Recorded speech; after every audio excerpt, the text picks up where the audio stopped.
So I run this company. We think about the world of voice technology, trying to help you get things like a Tinder date done by just asking your voice, trying to talk to a screen instead of swiping all over it in McDonald's, that kind of thing. Generally better for the human race. And so we try and help organizations and brands work out how they might talk to their computers and to robots. And that's what we're going to talk a little bit about.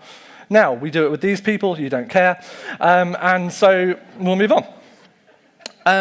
Let's talk about the world of ambient technology, ambient computing, what we believe is maybe the next interface. What do I mean by that? How many of you still do this when you want the bill to somebody? When was the last time you signed a check? Anyone? Anyone signed recently for a bill?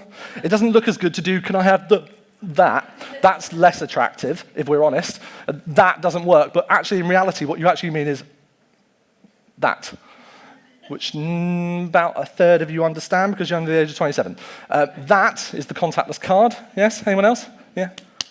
Just doing that at a waiter across a crowded restaurant looks extremely rude. I don't recommend it. So what I mean by this is that gestures generally go out of fashion over time. We still do this, as was just alluded to. Now, that makes sense if a microphone is actually here and an earpiece is here, but for the rest of us, none of you are doing that, because what you're actually doing to pick up the phone is this. And that doesn't make sense either. Gestures go out of fashion pretty quickly. And we've been trying to find shortcuts, essentially, to talk to one another, instead of actually, like talking to one another for quite a long time. Let's just take a quick gander through the world of technology. Gestures, I mentioned, the cavemen had them, worked quite well for them, got you out the way of a lion. Semaphore, that's basically just landing aeroplanes with ping pong bats, still done today, seems a little bit dangerous to me. Shorthand is just scribble, don't understand, Clive does. Dot, dot, dot, dash, dash, dash, dot, dot, dot, Morse code. Anyone know what that means? Okay, I can't help. As SMS technology, as we mentioned, text, then we created emojis, which have created lots of fun. They mean some things. This one's been troublesome, generally. Usually looks slightly more purple than that at an angle, but you know if you receive it. And then we started making them of ourselves. And that's like sycophantia gone mad, isn't it? So there we are. When Steve, yeah, that one, invented this, they thought it would do three things. If you wind back the 12 years since we invented these devices, 12 years, that seems like for some of us not very long. 12 years since we've had these things like surgically attached to ourselves.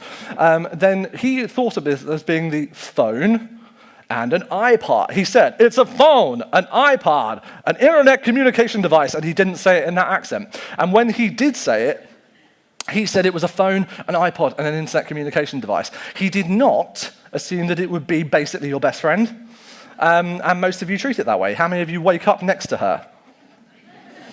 How many of you talk to her before you talk to your spouse? And the rest of you are lying, so that's fine. These things, we just didn't anticipate all the things that these things would do, the amount of time that we would spend with them in our lives. The average human in the Western Hemisphere spends no more than 20 minutes away from this on the average 24-hour period. 20 minutes where it's more than 3 feet away. It's upsetting, isn't it? So when these things were created, we just didn't know all the things that we could do with them. And I feel like since that happened, we've been trying to find ways back to a world where these weren't essentially as reliable and reliant upon as they are today, right? There's this great book by Cal Newport. I recommend it to you. You might be familiar with his work, wrote something about called Deep Work, his previous book, all around how we basically can't concentrate anymore, which is quite an important thing. If you're like a lawyer or a surgeon, you kind of want to be able to like get through a court case or a kind of biopsy without basically losing concentration. This is an issue, and these devices are, he posits, and I generally agree, most of the reason why we're having trouble with that. The thing is that we were not meant to be surgically attached to these. There are certain things that it's good to be surgically attached to, as we've just heard about, but in most cases, this wasn't it. This wasn't the vision, I'm afraid, and that is, a problem. And we believe that we need to get back to this more humanized way of doing computing. More human. And what do I mean by that? I don't necessarily mean, as this little chap is doing, essentially sitting in some kind of lounge chair inside a car, which I'm not sure was a great design decision, just so that we become more kind of Netflix consumption automatons. That wasn't really what we were going after. What we're trying to get back to is a way that we can get computing, which is basically making the world work, done without basically becoming robots ourselves. because that's the problem that we're encountering. Young people that can't talk to one another, we hear about this issue all the time, and we're beginning to see it bear some ugly fruit. These things haven't reprogrammed us at the DNA level. They've not been around long enough yet, but they are reprogramming us in our habits and behaviors every day. And so if we want a more human way of doing computing, well, then I think we need to find some new ways of doing computing. And so that's why we talk about this idea of ambient computing, the idea that sensors and technology and our voices might be the next thing that helps us get it done. Here are some pictures. In the top left-hand picture, you'll see a very attractive man in a yellow jumper. Thank you. Also lying. Taking a photo of a mirror. This is a smart mirror connected to a weight plate sensor that I could have stood on if I wanted to, if I really wanted to feel bad about my BMI, which I probably would have done.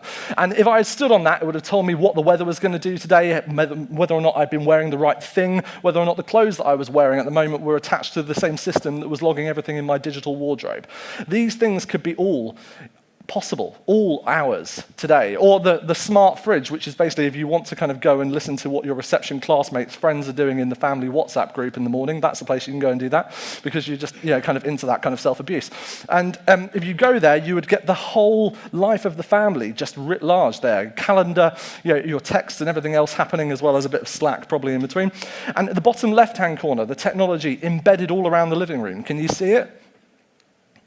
No. It's a trick question, but it's kind of the point. It's in the clock, it's in the lamp, it's under those weird hexagonal rabbits that I'm not quite sure what they're up to, and it's in the chair. These are all little sensors from Samsung that allow you to listen and talk as you wander around the house. And so that when I'm walking from room to room, when I say, "Hey Bixby," which is Samsung's voice assistant thing that none of you have ever used, you could wander from room to room and say, "Hey Bixby," which sounds like a kind of dog wearing shoes, doesn't it? "Get me the weather." And instead of it showing you on the screen you've left, it will show you on the screen that's in front of you, because it knows where you are in the house, right? Context you can suddenly get.